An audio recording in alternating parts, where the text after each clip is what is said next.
Remittance প্রবাহের চমক। গত বছর প্রবাসীরা পাঠিয়েছেন $24 বিলিয়ন। একক দেশ হিসেবে সংযুক্ত আরব আমিরাত থেকে এসেছে সর্বোচ্চ। নিম্নমানের মেশিন এবং অপ্রচলিত ডিভাইসের রাজস্ব আদায়ে লক্ষ্য অর্জনে ব্যর্থ এনবিআর। সরকারের গচ্চা বিশাল অঙ্কের টাকা। সফটওয়্যারে ভ্যাট আদায়ের পরামর্শ।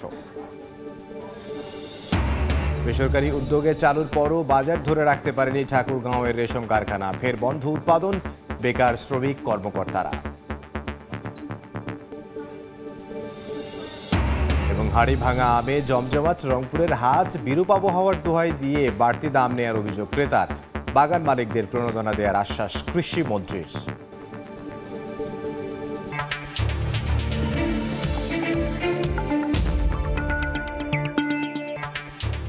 দেখছিলেন শিরোনাম। আমন্ত্রণ জানাচ্ছি দেশ ও দেশের বাইরের অর্থ বাণিজ্যের নানা খবর নিয়ে আমাদের নিয়মিত আয়োজনে সময়ের বাণিজ্যে আপনাদের সঙ্গে আছি আমি ইমদাদুল হক। পাহাড়ির ঢলে ফেনীতে বাঁধ ভেঙে ফুলগাজী ও পরশুরামের নিম্নাঞ্চল তলিয়ে গেছে। সিলেটেও 5টি নদীর পানি বিপদসীমার উপর দিয়ে বইছে। ফেনীর পরশুরাম ও ফুলগাজী উপজেলায় মুহুরী এবং কহুয়া নদীর 4টি স্থানে বেড়ি বাঁধ ভেঙে অন্তত 10টি গ্রাম প্লাবিত হয়েছে। ক্ষতিগ্রস্ত রাস্তাঘাট, ফসলি জমি ও পুকুরের মাছ। এদিকে গত কয়েকদিনের টানা বৃষ্টিতে সিলেটের সুরমা, কুশিয়ারা, ধলাই, পিয়াইন ও সারি সহ বিভিন্ন নদ নদীর পানি বেড়ে তলিয়েছে নিম্নাঞ্চল। দুর্ভোগের শেষ নেই বাসিন্দাদের। জাদুকাটা নদীর পানি বেড়ে তাহিরপুর সুনামগঞ্জ সড়কে যান চলাচল বন্ধ রয়েছে। ইতোমধ্যে আশ্রয় কেন্দ্রে 200 শতাধিক পরিবার আশ্রয় নিয়েছেন।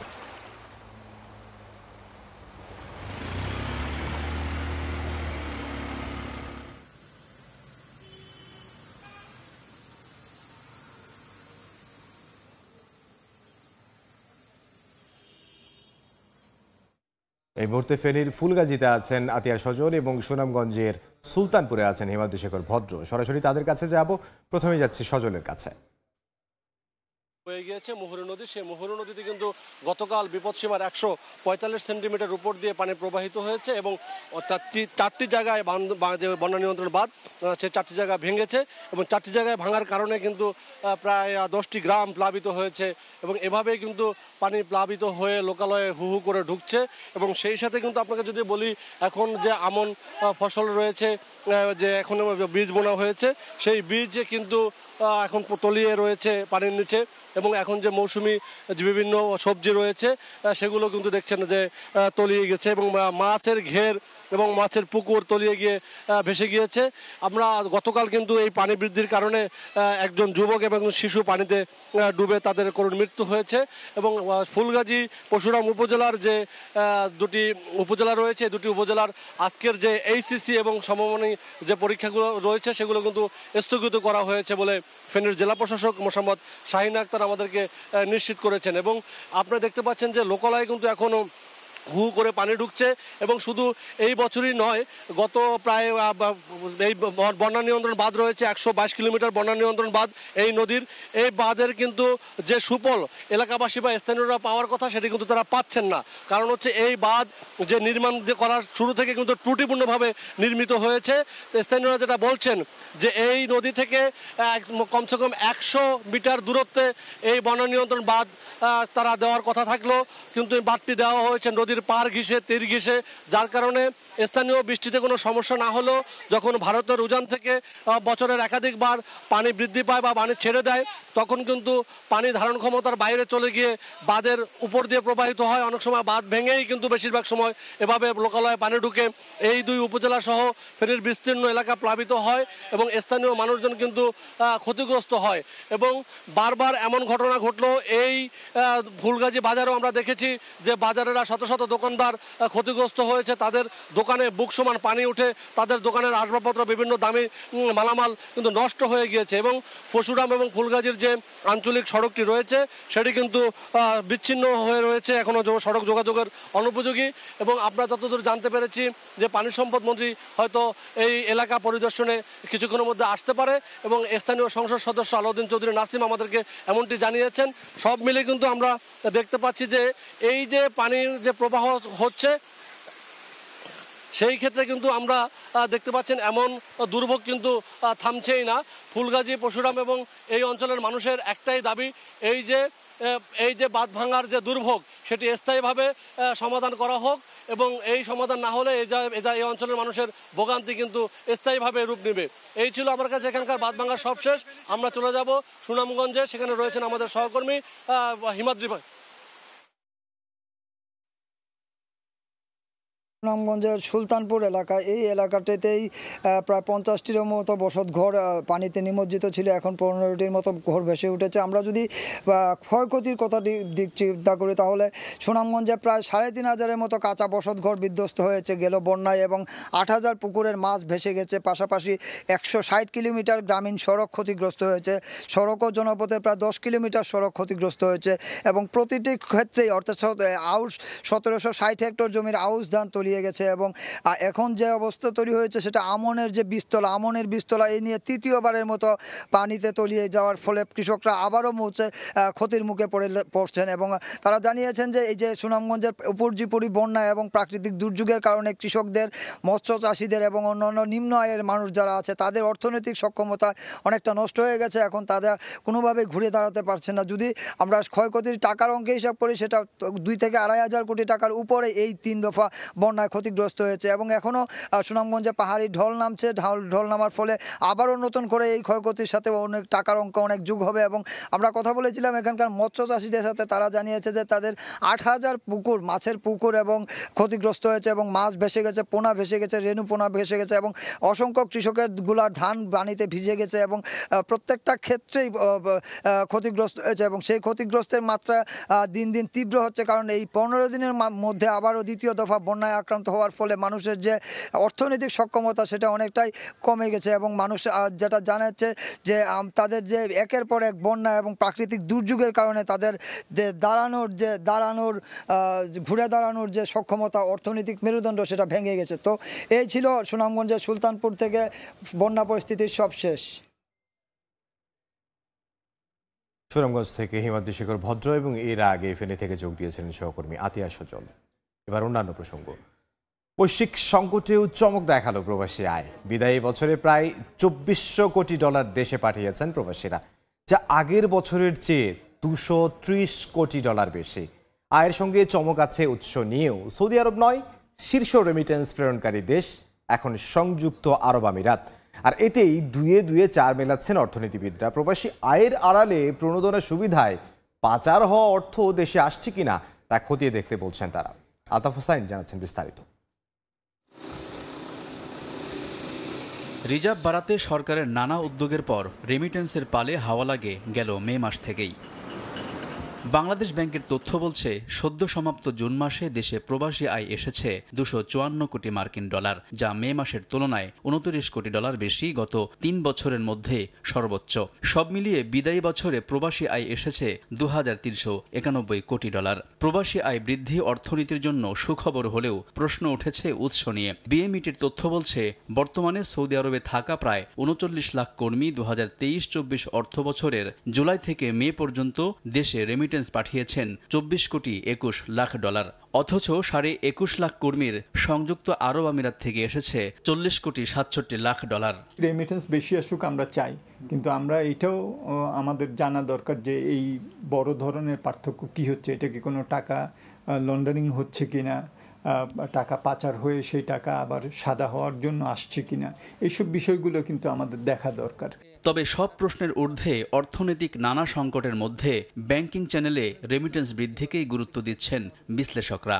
যারা রেমিটেন্স পাঠিয়েছেন যদি বড় অঙ্কের সেটা হয়, তাহলে সেক্ষেত্রে আমি মনে করি যে এটাকে স্বাগত জানানো উচিত, এবং সামনের দিনগুলোতে যাতে আরও বেশি করে ফর্মাল চ্যানেলে বড় অঙ্কের রেমিটেন্স আসে সেটার জন্য আসলে উদ্যোগ নেওয়া উচিত। তবে বৈধতা আর প্রণোদনা পেতে পাচার হওয়া অর্থ দেশে রেমিটেন্স হয়ে ফিরছে কিনা তাও তদন্তের দাবি রাখে বলে মত অর্থনীতিবিদদের। তদন্তে এগুলো যদি খতিয়ে দেখা হয়। আলতাফ হোসাইন, সময় সংবাদ, ঢাকা। ভিসা সহ নানা জটিলতায় মধ্যপ্রাচ্যের দেশগুলোতে জনশক্তি রফতানি কিছুটা কমলেও রেমিটেন্স প্রেরণে আগের সব রেকর্ড ভেঙেছে চট্টগ্রামের 11 জেলা। গত 11 মাসে এখানকার প্রবাসীরা 6 বিলিয়ন ডলারের বেশি রেমিটেন্স পাঠিয়েছেন। বিশেষ করে ওমান এবং মালয়েশিয়ার মতো দেশ ভিসা দেয়া বন্ধ করলেও গত 6 মাসে এই অঞ্চল থেকে কাজের সূত্রে বিদেশে পাড়ি দিয়েছেন 1,63,000 শ্রমিক। শেখর টিভি ক্যামেরায় বিস্তারিত জানাচ্ছেন কমল দে। বিশ্বমন্দার প্রভাবে শ্রমনির্ভর অধিকাংশ দেশ বাংলাদেশ থেকে শ্রমিক নেওয়া কমিয়ে দিয়েছে। তার সাথে যুক্ত হয়েছে ভিসা কেলেঙ্কারির নিষেধাজ্ঞা। গত 1 বছর ধরে শ্রমিক নেওয়া কমিয়েছে মধ্যপ্রাচ্যের দেশ ওমান।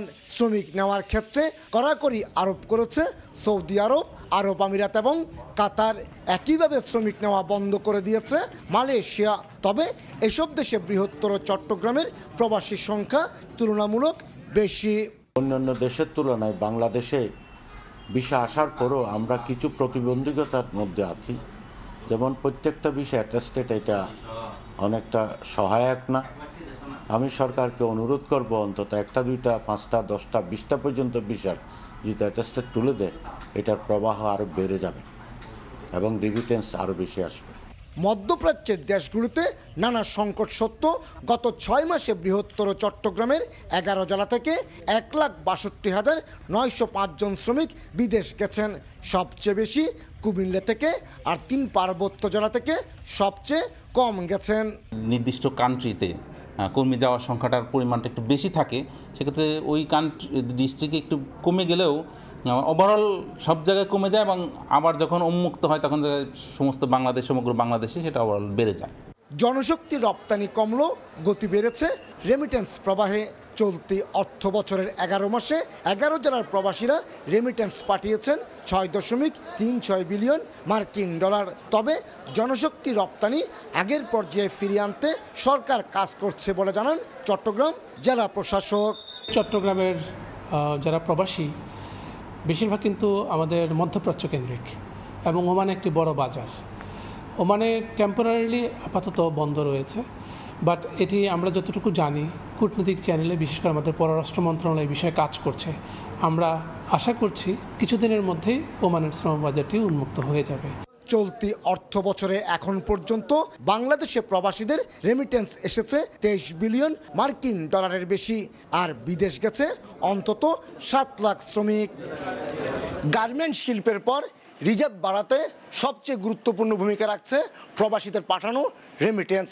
আর এই খাতটি এখন নানা সংকটে জর্জরিত। এই সংকট থেকে উত্তরণে গুরুত্বপূর্ণ ভূমিকা রাখতে পারে বিদেশে অবস্থানরত বাংলাদেশি মিশনগুলো।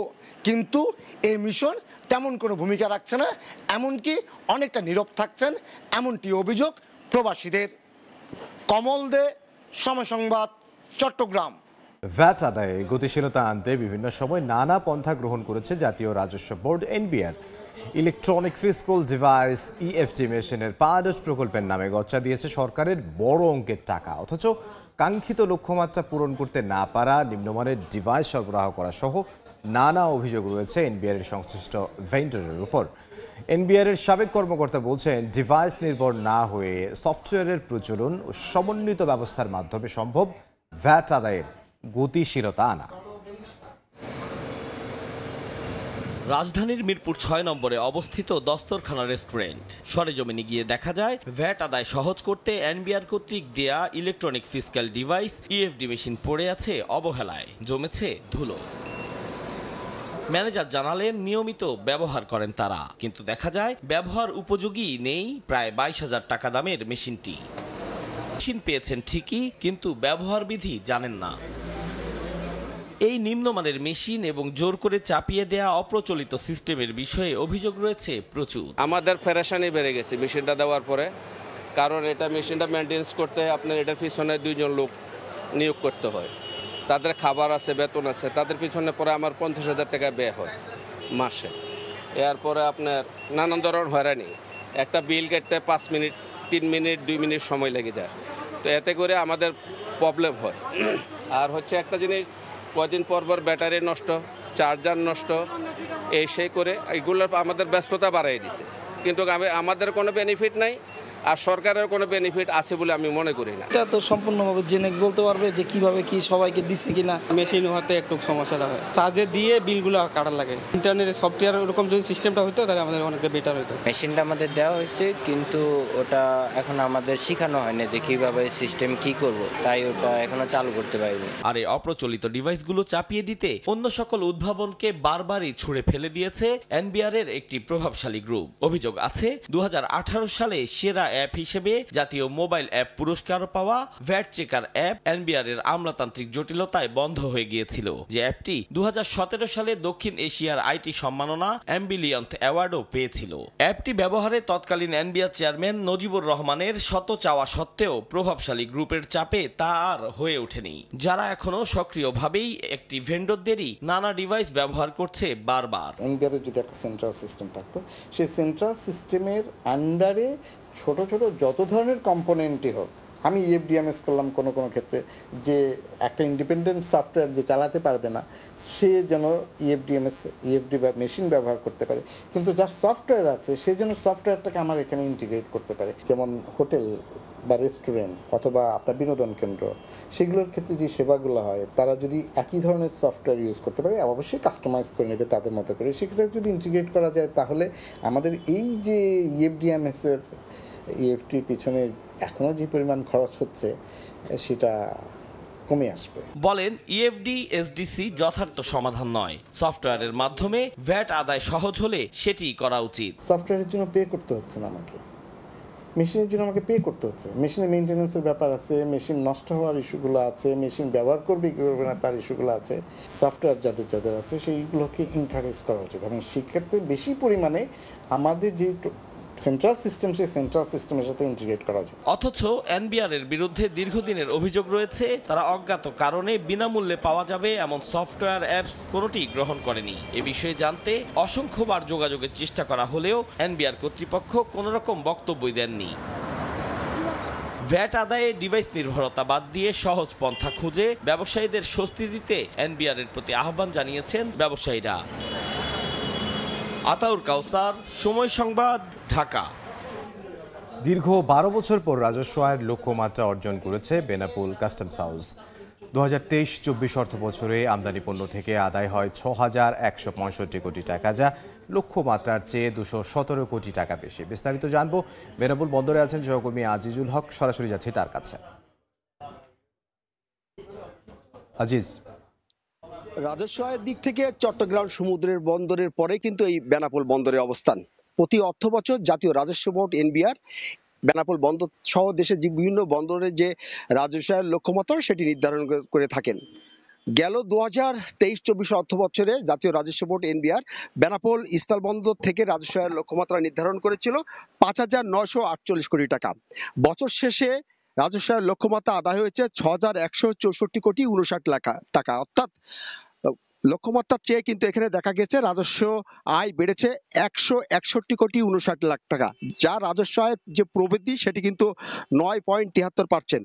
এ সময় আমদানি হয়েছে ভারত থেকে 2 লাখ মেট্রিক টনের মতো, যা গত অর্থ বছরের চেয়ে কিন্তু প্রায় 2 লাখ মেট্রিক টন বেশি। কিন্তু এই যে প্রায় 12 বছর পরে বেনাপোল বন্দরে যে রাজস্ব আয় বেড়েছে, এই বিষয়ে আমরা কথা বলেছি বাণিজ্য সংশ্লিষ্টদের সাথে। তারা আমাদেরকে যেটি জানিয়েছেন যে পদ্মা সেতুর কারণে যোগাযোগ ব্যবস্থা উন্নয়ন এবং বেনাপোল কাস্টম হাউজের রাজস্ব আয়ের বাড়ানোর ব্যাপারে যে নানান পদক্ষেপ গ্রহণ সহ যে বন্দরে যে অবকাঠামো উন্নয়ন হয়েছে, এই অবকাঠামো উন্নয়নের কারণে কিন্তু যারা আমদানিকারক ছিলেন তারা বেনাপোল বন্দরমুখী হয়েছেন। ফলে কিন্তু এই যে 12 বছরের রেকর্ড ভঙ্গ করে কিন্তু বেনাপোল স্থলবন্দর থেকে কাস্টম হাউজ এই রাজস্ব বিপুল পরিমাণ রাজস্ব আয় করেছেন। আপনি জানেন যখন পদ্মা সেতুর সুযোগ অর্থাৎ ব্যবহার শুরু হয়নি তখন কিন্তু বেনাপোল বন্দর থেকে একটি পণ্যবাহী ট্রাক ঢাকায় যেতে কিন্তু 10 ঘন্টা থেকে শুরু করতে 2 দিন পর্যন্ত লেগে যেত, কারণ আপনি জানেন যে ফেরিঘাটে পর্যাপ্ত জ্যামে আটকে পড়তে হতো। তবে এখন পদ্মা সেতু চালুর পরে কিন্তু মাত্র 5 ঘন্টায় কিন্তু একটি পণ্যবাহী ট্রাক বেনাপোল বন্দর থেকে আমদানি পণ্য নিয়ে কিন্তু ঢাকায় পৌঁছাতে পারে। ফলে এই যে সুবিধা, এতে কিন্তু যেমন সময় বাঁচছে তেমনি কিন্তু আমদানি খরচ কমেছে। ফলে কিন্তু এই যে আমদানিকারক তারা কিন্তু এই বেনাপোল রুট ব্যবহার করছেন এবং তাদের যে প্রচুর পরিমাণ পণ্য সেটি আমদানি বেনাপোল বন্দর থেকে করছেন। আপনি জানেন যে প্রতি বছর প্রায় ভারত বাংলাদেশের সাথে প্রায় 16 লাখ মার্কিন বিলিয়ন ডলারের কিন্তু বাণিজ্য হয়ে থাকে। এর মধ্যে 14 লাখ মার্কিন বিলিয়ন ডলারের আমদানি বাণিজ্য এবং 2 লাখ মার্কিন বিলিয়ন ডলারের রপ্তানি বাণিজ্য হয়, যার বড় একটি অংশ কিন্তু এই বেনাপোল বন্দর দিয়ে সম্পাদন হচ্ছে। তো এই ছিল বেনাপোল স্থল বন্দর থেকে যে 12 বছর পর রেকর্ড ভঙ্গ করে যে বেনাপোল কাস্টম হাউস যে 261 কোটি 59 লাখ টাকা যে রাজস্ব আয় বাড়িয়েছে তার সর্বশেষ। সহকর্মী আজিজুল হক, বেনাপোল স্থলবন্দর থেকে। সপ্তাহের তৃতীয় কার্যদিবসে সূচকের পতনে চলছে ঢাকা স্টক এক্সচেঞ্জের লেনদেন। পুঁজিবাজারের সবশেষ খবর জানবো এই মুহূর্তে রাজধানীর নিকুঞ্জে আছেন সহকর্মী আলতাফ হোসাইন। সরাসরি যাচ্ছি তার কাছে।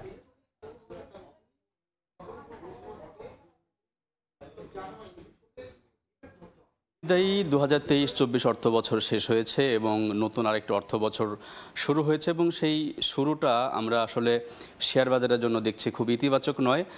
আমরা ইতিপূর্বে জেনেছি যে 2023-24 অর্থ বছর পুরো বছর জুড়ে কিন্তু আমরা দেখেছি যে এক ধরনের হতাশা ছিল ঢাকার পুঁজিবাজারে এবং সেই হতাশার ভিতর দিয়ে বিনিয়োগকারীরা আসলে লেনদেন করছিলেন, একটা মানে স্বপ্ন বুনছিলেন সেখান থেকেই যাতে করে পুঁজিবাজার হয়তো কিছুটা ঘুরে দাঁড়াবে, সেই আশা থেকেই তারা কিন্তু লেনদেন অব্যাহত রেখেছিলেন। তবে আমরা যেটা দেখেছি বরাবরই হোঁচট খেয়েছে ঢাকার পুঁজিবাজার, বিশেষ করে ঢাকা স্টক এক্সচেঞ্জে আমরা দেখছি যে গত সপ্তাহে এর আগে বাজেট কেন্দ্রিক কিছু গুঞ্জন এবং বাজেট কেন্দ্রিক কিছু ইস্যুর কারণে বাজারে বেশ কিছুদিন আসলে টালমাটাল অবস্থায় ছিল।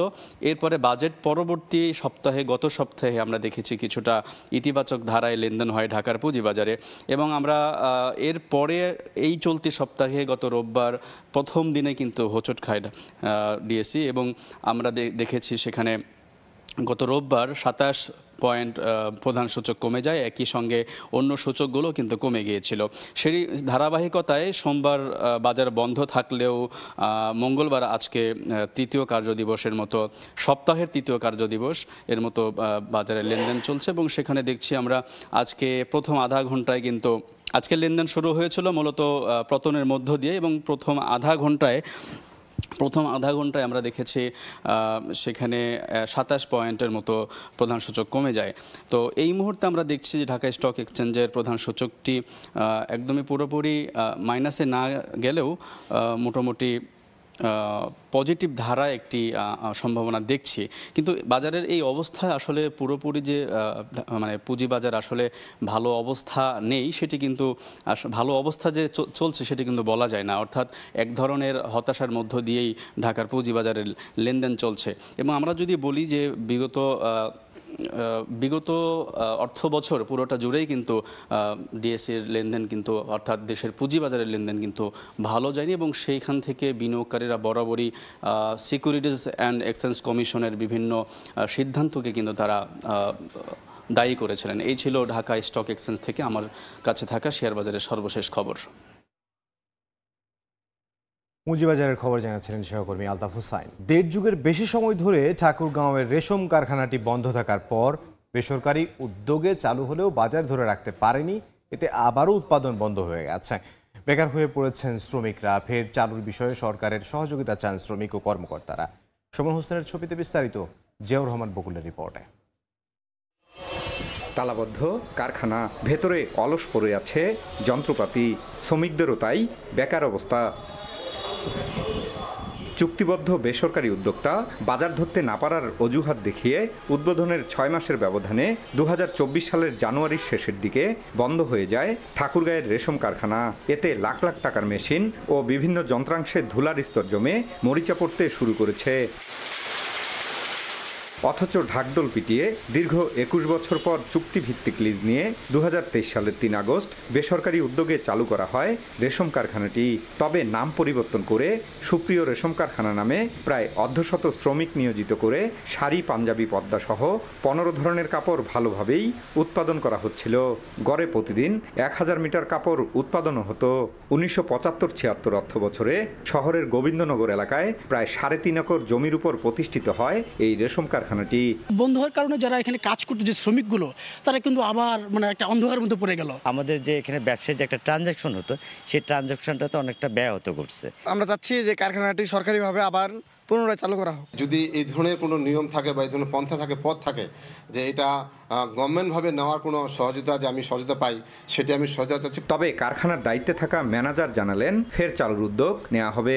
যে অনুপাতে আমাদের উৎপাদন হয়েছে সেই অনুপাতে আমাদের বিক্রির বিষয়টা আমরা এখনো নিশ্চিত করতে পারি নাই, যার জন্য আমরা একটু অপেক্ষা করতেছি। এর আগে 1981 সালে জাতীয়করণ করা কারখানাটি 2002 সালে লোকসানের অজুহাতে তৎকালীন সরকার বন্ধ করে দেয়। জিয়াউর রহমান বকুল, সময় সংবাদ, ঠাকুরগাঁও। চলছে হাড়ি ভাঙা আমের ভরা মৌসুম। বর্তমানে এই আমকে ঘিরে জমজমাট রংপুরের আমের হাটগুলো। তবে এবার আমের ফলন কম হওয়ায় দাম অনেক বেশি। আর হাড়ি ভাঙার প্রসার ঘটাতে আম চাষিদের প্রণোদনার পাশাপাশি আম সংরক্ষণের জন্য কোল্ড স্টোরেজ নির্মাণের আশ্বাস কৃষিমন্ত্রীর। তারিকুল ইসলামের ক্যামেরায় বিস্তারিত আব্দুর রশিদ জীবনের রিপোর্টে। হাড়িভাঙ্গা আম আঁশমুক্ত, আটি ছোট এবং আলাদা স্বাদ থাকায় আম প্রেমীদের অন্যতম পছন্দের তালিকায় জায়গা করে নিয়েছে এই আম। নিজস্ব স্বকীয়তায় ইতোমধ্যে স্বীকৃতি পেয়েছে রংপুরের জিআই পণ্য হিসেবে। আনুষ্ঠানিকভাবে চলতি বছরের 20 জুন থেকে বাজারে উঠেছে এই আম। চাহিদা ভালো থাকায় স্থানীয় ব্যবসায়ীদের পাশাপাশি দেশের বিভিন্ন অঞ্চল থেকে পাইকার ও ব্যবসায়ীরা আসছেন এই আম কিনতে। তবে এবার আমের বাজার চড়া বলে দাবি তাদের। দাম তো চাচ্ছে 300, 350 পাল্লা। দাম গত বছরের চেয়ে একটু বেশি।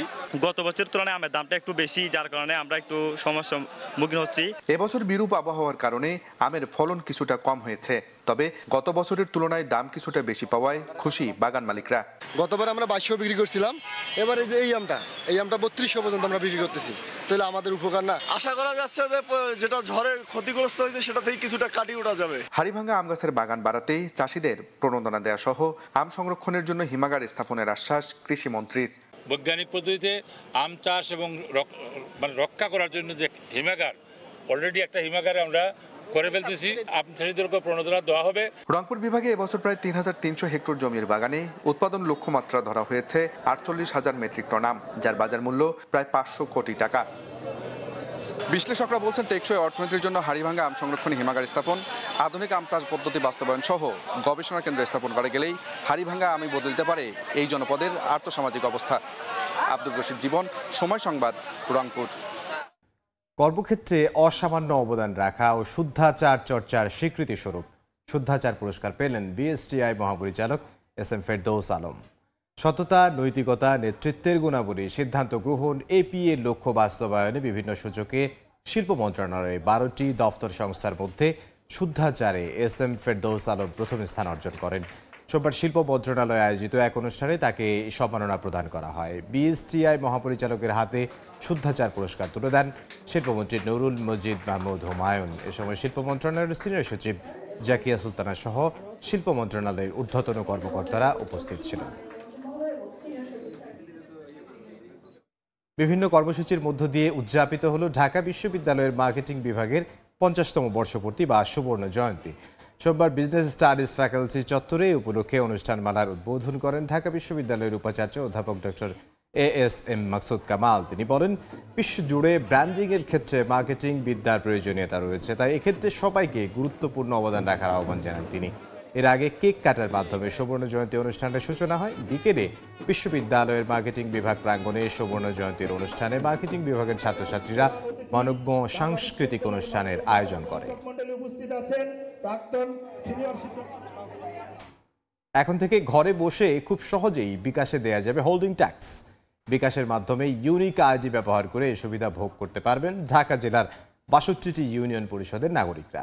সম্প্রতি রাজধানীর ওসমানী স্মৃতি মিলনায়তনে এই সেবা সহ অন্যান্য নাগরিক সেবা দেওয়ার লক্ষ্যে ক্যাশলেস স্মার্ট সেবা কার্যক্রম উদ্বোধন করেন স্থানীয় সরকার, পল্লী উন্নয়ন ও সমবায় মন্ত্রী মোহাম্মদ তাজুল ইসলাম। এ সময় উপস্থিত ছিলেন প্রধানমন্ত্রীর বেসরকারি শিল্প ও বিনিয়োগ উপদেষ্টা সালমান এফ রহমান। এ সুবিধা ব্যবহারের মাধ্যমে এসব এলাকার সেবা গ্রহীতারা ট্যাক্স দেওয়ার ক্ষেত্রে পরিবেশ বান্ধব রসিদ দেখা ও ডাউনলোড করে সংরক্ষণ করতে পারবেন বলে জানিয়েছে বিকাশ।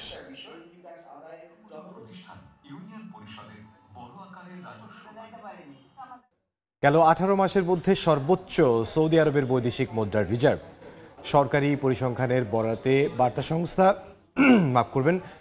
সংস্থা ব্লুমবার্গ জানিয়েছে, মে মাসে রাজ্যের কেন্দ্রীয় ব্যাংকের নিট রিজার্ভ 5% বেড়ে দাঁড়িয়েছে $445 বিলিয়ন, যা 2022 সালের নভেম্বর মাসের পর সর্বোচ্চ।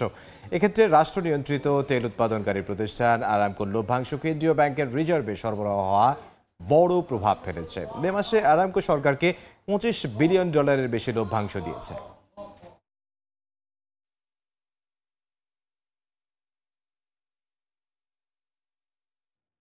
এ পর্যায়ে শীর্ষ সংবাদগুলো জানিয়ে দিচ্ছে আরও একবার। রেমিটেন্স প্রবাহে চমক। গত বছর প্রবাসীরা পাঠিয়েছেন $24 বিলিয়ন। একক দেশ হিসেবে সংযুক্ত আরব আমিরাত থেকে এসেছে সর্বোচ্চ।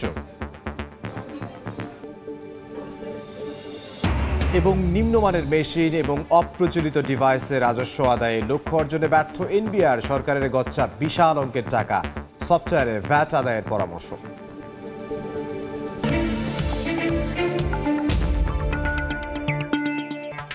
এই ছিল এই সময়ের বাণিজ্যে। সময় সংবাদ নিয়ে ফিরছি কিছুক্ষণ পর, সঙ্গে থাকুন সময়।